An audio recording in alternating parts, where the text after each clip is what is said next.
36 start, 800 metara, mlađe seniorke. Zebulić, Šarić, Živak, Sokolić, Šiško, Andrijašević, Gajić, te Zimonije.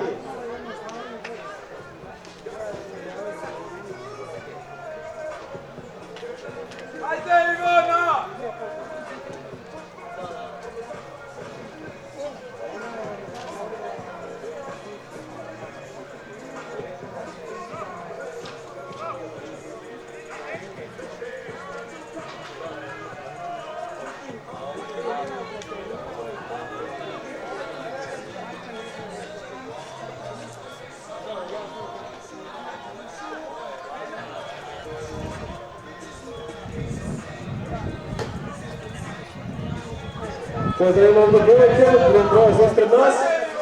Vidimo ko će zauzeti koju poziciju na ulasku u 400 metara posljednjih.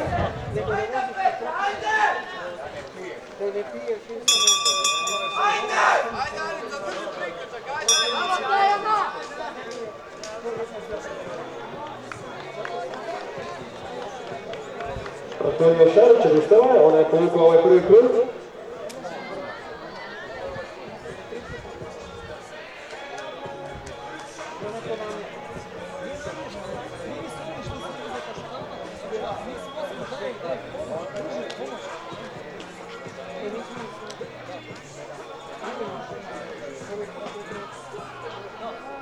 Na skoku s mrtkom, Dvorna Cik, Slavonija Žito Osijek, 390, drugi pokušaj.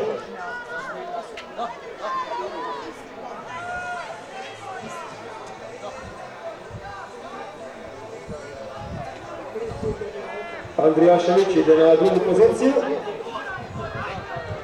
Pozdravimo ovdje Pljesko za posljednjih 100 km, trkačice na 800 metara. Održite na opasku, treća pozicija je trka.